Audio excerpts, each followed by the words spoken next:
आज Doubtnut app download करें।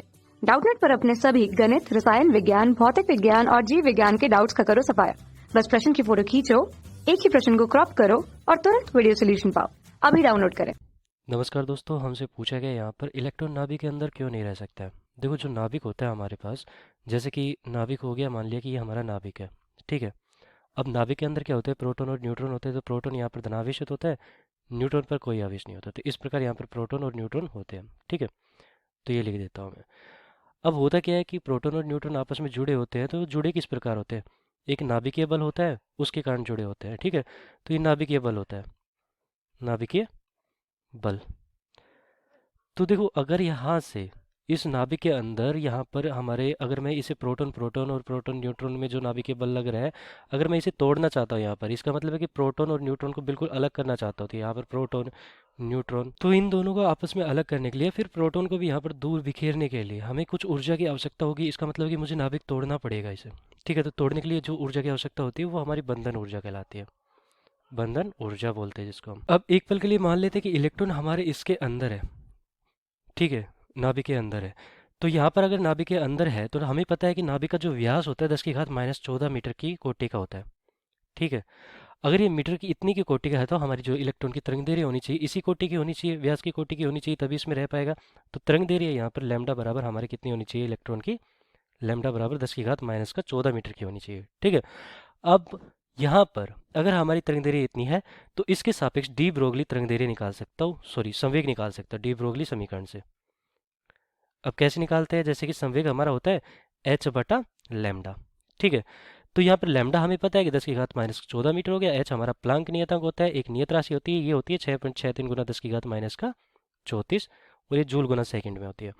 तो इसका मान कितना आता है, 6.63 गुना 10⁻⁻20 आ जाएगा और ये हो जाएगा किलोग्राम और मीटर प्रति सेकंड हो जाएगा, ठीक है।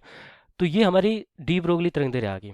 अगर हमें तरंग दैर्घ्य पता है डी ब्रोगली, तो हमारा जो ऊर्जा होना चाहिए इस इलेक्ट्रॉन का वो क्या होना चाहिए, हमें पता है कि E बराबर कितना होता है, P गुना C। C यहाँ पर प्रकाश की चाल होती है, ठीक है, और P यहाँ पर मैंने संवेग निकाल लिया इलेक्ट्रॉन का। तो इसको हल करेंगे 6.63 गुना 10⁻⁻20 और C हमारा यहाँ पर कितना हो गया, 3 गुना 10⁸ और ये मीटर प्रति सेकंड में हो गया। अब इसको हल करेंगे तो कितना आ जाएगा, ये देखो लगभग हमारा ये गुना करने के बाद 20 आता है, ठीक है। और ये हो गया हमारा 10⁻⁻12। तो एक तरह से 2 गुना 10⁻⁻11।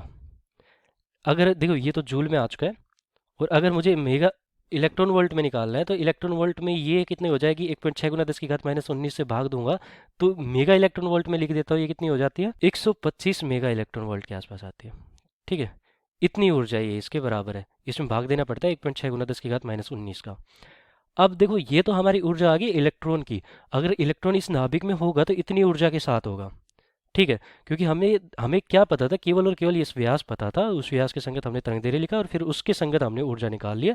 तो इलेक्ट्रॉन की ऊर्जा यहाँ पर 125 मेगा इलेक्ट्रॉन वोल्ट होनी चाहिए।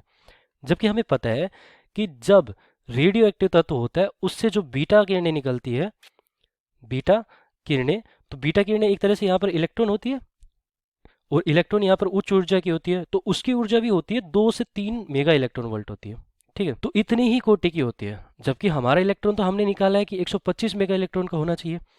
तो अगर हमारे बीटा किरणें जो बहुत ज़्यादा ऊर्जा की होती है, अधिकतम इलेक्ट्रॉन की ऊर्जा वही होती है, बीटा किरणें जो निकलती है रेडियो एक्टिव तत्व से 2 से 3 मेगा इलेक्ट्रॉन वोल्ट का निकलता है। लेकिन यहाँ पर तो हमारा 125 मेगा इलेक्ट्रॉन वोल्ट निकल रहा है। तो इसका मतलब कि हमारा इलेक्ट्रॉन इसमें स्थायी हो ही नहीं सकता, क्योंकि इसके संगत मुझे क्या करना पड़ेगा, बंधन ऊर्जा ज़्यादा है यहाँ पर, ठीक है। तो एक तरह से ये वाला इसलिए है क्योंकि 2 से 3 मेगा इलेक्ट्रॉन वोल्ट बीटा किरणें होती है, जबकि हमारा इलेक्ट्रॉन यहाँ पर 125 मेगा इलेक्ट्रॉन वोल्ट लेके बैठा होगा, और जो कि यहाँ पर पॉसिबल नहीं है, मतलब संभव नहीं है, ठीक है।